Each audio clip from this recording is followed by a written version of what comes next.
बात बहुत ही पुरानी है। किसी पर्वत की तलहटी में रमेसरपुर नाम का एक बहुत ही रमणीय गांव था। इस गांव के मुखिया रमेसर काका थे। सभी गांववासी रमेसर काका की बहुत ही इज्जत करते थे और उनके विचारों सुझावों को पूरी तरह मानते थे। रमेसर काका की एक ही संतान थी, चंदा। 15 से 16 की उम्र में भी चंदा का नटखटपन गया नहीं था। वह बहुत ही शरारती थी। उसके चेहरे पर कहीं भी षोडशी का शर्मीलापन नजर नहीं आता, पर हाँ, उसके चेहरे से उसका भोलापन जरूर छलकता। उस समय हर माँ बाप की बस एक ही ख्वाहिश होती थी कि उनकी लड़की को अच्छा घरवर मिल जाए और वह अपने ससुराल में खुश रहे। रमेसर काका भी चंदा के लिए आसपास के गांवों वर्देखुआ बनकर जाना शुरू कर दिए थे। एक बार पास के एक गांव के उनके मुखिया मित्र ने कहा कि उनकी नजर में एक लड़का है, अगर आप तैयार हो तो मैं बात चलाऊं। रमेसर काका के हाँ करते ही उनके मुखिया मित्र की अगुवाई में चंदा का विवाह तय हो गया। चंदा का पति नदेसर उस समय कोलकाता में कुछ काम करता था। नदेसर देखने में बहुत ही सीधा साधा और सुंदर युवक था। वह रमेसर काका को पूरी तरह से भा गया था। खैर, शादी हुई और रमेसर काका ने नम आंखों से चंदा को विदा किया। कुछ ही दिनों में चंदा अपने ससुराल में भी सबकी प्रिय हो चुकी थी। 1 से 2 महीना चंदा के साथ बिताने के बाद नदेसर भारी मन से कोलकाता की राह पर निकल पड़ा। चंदा ने नदेसर को समझाया कि कमाना भी जरूरी है और 5 से 6 महीने की ही तो बात है। दिवाली में आपको फिर से घर आना ही है, तब तक मैं नजरें बिछाए आपका इंतजार प्रसन्न मन से कर लूंगी। कोलकाता पहुंचने पर नदेसर ने फिर से अपना काम धंधा शुरू किया, पर काम में उसका मन ही नहीं लगता था। बार बार चंदा का शरारती चेहरा उसके आंखों के आगे घूम जाता। वह जितना भी काम में मन लगाने की कोशिश करता, उतना ही चंदा की याद आती। नदेसर की यह बेकरारी दिन व दिन बढ़ती ही जा रही थी। उसने अपने दिल की बात अपने साथ काम करने वाले अपने 5 मित्रों को बताई। ये 5 उसके अच्छे मित्र थे। नदेसर दिन रात अपने इन 5 दोस्तों से चंदा की खूबसूरती और उसके शरारतीपन का बखान करता रहता।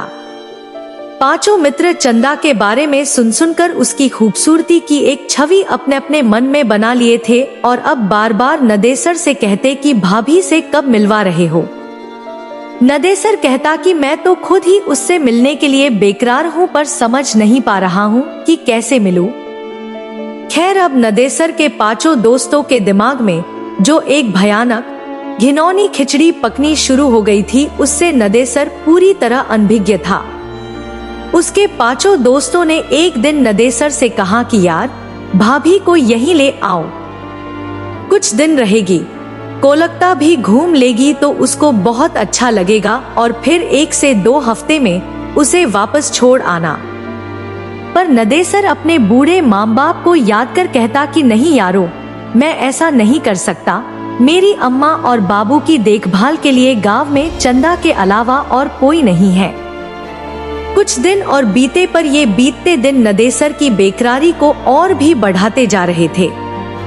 अब तो नदेसर का काम में एकदम से मन नहीं लग रहा था और उसे बस गांव दिखाई दे रहा था। एक दिन रात को नदेसर के 5 दोस्तों ने नदेसर से कहा कि चलो हम लोग तुम्हारे गांव चलते हैं।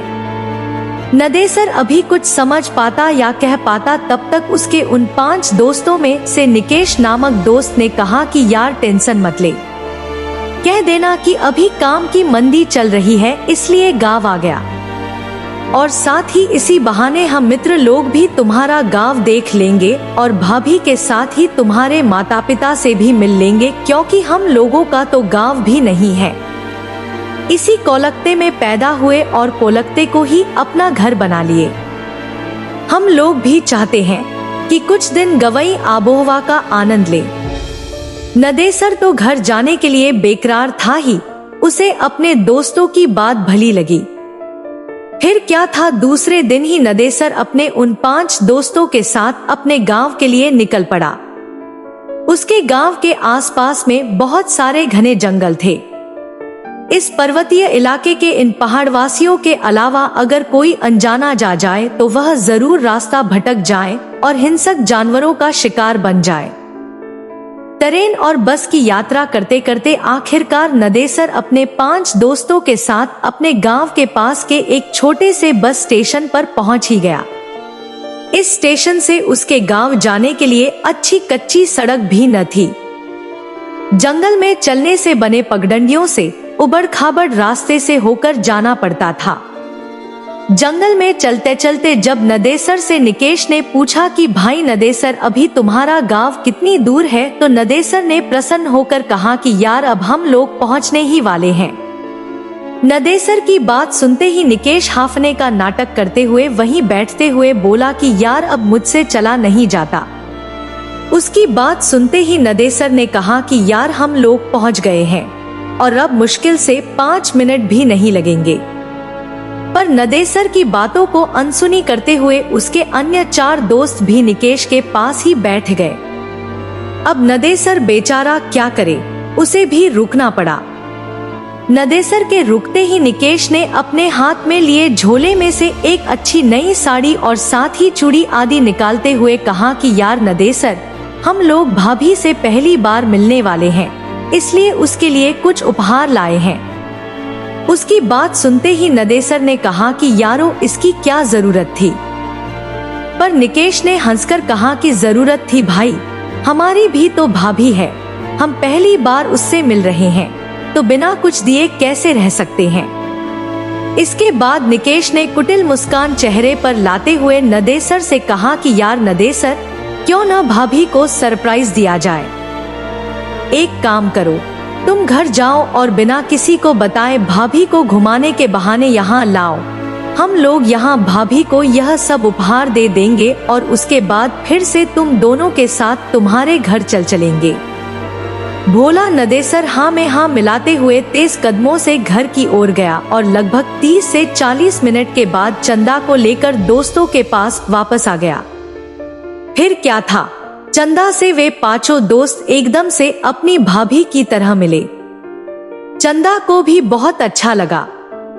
इसके बाद जब चंदा ने उन्हें घर चलने के लिए कहा तो अचानक उनके तेवर थोड़े से बदले नजर आए। निकेश और नदेसर के अन्य 4 दोस्त चंदा और नदेसर के पास पूरी सख्ती से खड़े हो गए थे। चंदा और नदेसर कुछ समझ पाते इससे पहले ही निकेश ने दांत भींचते हुए तेज आवाज में नदेसर से कहा कि साले, मैं अपनी बहन की शादी तुमसे करना चाहता था पर तुम बिना बताए गांव आकर अपनी कर लिए।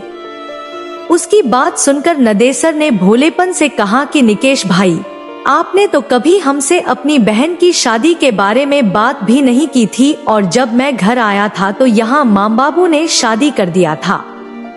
भला मैं उन्हें मना कैसे कर सकता था। पर नदेसर की इन भोली बातों का उन 5 दैत्यों पर कोई असर नहीं हुआ। उनमें से 2 ने नदेसर को कसकर पकड़ लिए थे और 3 चंदा का चीरहरण करने लगे थे। अभी नदेसर या चंदा चिल्लाकर आवाज लगा पाते इससे पहले ही उन दोनों के मुंह में कपड़े ठूंस दिए गए। फिर निवस्त्र चंदा और घनेसर को उठाकर वे लोग कुछ और घने जंगल में ले गए। घने जंगल में ले जाकर उन लोगों ने नदेसर की हत्या कर दी और चंदा की इज्जत से खेल बैठे। लगभग वे 5 नरपिशाच घंटों तक चंदा को दागदार करते रहे। वह चिल्लाती रही, भीख मांगती रही, पर उन भेड़ियों पर कोई असर नहीं हुआ। अंततः अपनी वाली करने के बाद उन 5 ने चंदा को भी मौत के घाट उतारकर वहीं जंगल में सूखी पत्तियों में उन्हें ढंककर आग लगा दिए। आग लगाने के बाद ये 5 दोस्त जिधर से आए थे उधर को भाग निकले। जंगल जलने लगा और जलने लगे चंदा और नदेसर के जिस्म। सब कुछ स्वाहा हो गया था। इस आग से आसपास के गांव वालों को कुछ भी लेना देना नहीं था, क्योंकि जंगल में आग लगना कोई बहुत बड़ी बात नहीं थी। कभी भी कोई भी अपनी लंठई में जंगल में आग लगा दिया करता था। धीरे धीरे समय बीतने लगा। रात तक जब चंदा और नदेसर घर नहीं आए तो नदेसर के पिताजी ने नदेसर के आने और चंदा को लेकर जाने की बात अपने पड़ोसियों को बताई। उसी रात को नदेसर और उनके कुछ पड़ोसी मशाल लेकर चंदा और नदेसर को खोजने निकल पड़े। काफी खोजबीन के बाद भी इन दोनों का पता नहीं चला। दूसरे दिन सुबह पुलिस में खबर दी गई, पर पुलिस भी क्या करती। थोड़ा बहुत छानबीन की, पर उन दोनों का कोई पता नहीं। अब नदेसर के माँ बाप और गांव वालों को लगने लगा था कि नदेसर अपनी बहुरिया को लेकर बिना बताए कोलकाता चला गया। शायद उसे डर था कि अगर बाबू को बताकर ले जाएंगे तो वे ले जाने नहीं देंगे। आखिर कोलकाता में नदेसर कहाँ रहता है, क्या करता है, इन सब बातों के बारे में भी नदेसर के माता पिता और गांव वालों को बहुत कम ही पता था। धीरे धीरे करके 8 से 9 महीने बीत गए। अब नदेसर के माता पिता बिना नदेसर और चंदा के जीना सीख गए थे। इधर कोलकाता में एक दिन अचानक निकेश के घर पर कोहराम मच गया। हुआ यह था कि किसी ने बहुत ही बेरहमी से उसके गुप्तांग को दांतों से काट खाया था। उसके शरीर पर जगह जगह भयानक दांतों के निशान भी पड़े थे और वह इस दुनिया को विदा कर गया था। पुलिस के पूछताछ में उसके घरवालों ने बताया कि पिछले 1 महीने से निकेश का किसी लड़की के साथ चक्कर था। वे दोनों बराबर एक दूसरे से मिलते थे, पर लड़की कौन थी, कैसी थी, किसी ने देखा नहीं था। पर इसी दौरान पुलिस को निकेश की बहन से एक अजीब व डरावनी बात पता चली। निकेश की बहन ने बताया कि एक दिन जब निकेश घर से निकला तो वह भी पीछे पीछे होली थी। निकेश बस्ती से निकलकर एक सुनसान रास्ते में बनी एक पुलिया पर बैठ गया था। वहां से मैं लगभग 20 मीटर की दूरी पर एक बिजली के खंभे की आड़ में खड़ा होकर उस पर नजर रख रही थी। मुझे बहुत ही अजीब लगा, क्योंकि ऐसा लग रहा था कि निकेश किसी से बात कर रहा है, किसी को पुचकार रहा है, पर वहां तो निकेश के अलावा कोई था ही नहीं। फिर मुझे लगा कि कहीं निकेश भैया पागल तो नहीं हो गए हैं ना। अभी मैं यही सब सोच रही थी, तभी एक भयानक काली छाया मेरे पास आकर खड़ी हो गई। वह छाया बहुत ही भयानक थी, पर छाया तो थी, पर छाया किसकी है यह समझ में नहीं आ रहा था। मैं पूरी तरह से डर गई थी। फिर अचानक वह छाया अट्टहास करने लगी और चिल्लाई, अब तेरा भाई नहीं बचेगा। नोचा था ना मुझे, मैं भी उसे नोच नोच कर खा जाऊंगी। और हाँ, एक बात तू याद रख, अगर यह बात किसी को भी बताई तो मैं तेरे पूरे घर को बर्बाद कर दूंगी। इतना कहते ही निकेश की बहन सुबक सुबक कर रोने लगी। इतना सुनते ही पुलिस और आसपास जुटे लोग सकते में आ गए और पूरी तरह से डर भी गए, क्योंकि निकेश का जो हाल हुआ था वह यह बयां कर रहा था कि इसके साथ जो हुआ है वह किसी इंसान ने नहीं अपितु भूत प्रेत ने ही किया होगा। यह कहानी यही समाप्त होती है, पर इसके अगले भाग के रूप में एक कहानी और आ सकती है कि क्या निकेश का यह हाल किसी भूत भूतनी ने ही ऐसा किया था या किसी और ने। कहीं चंदा तो नहीं या नदेसर, निकेश के अन्य 4 दोस्तों के साथ भी कुछ हुआ क्या?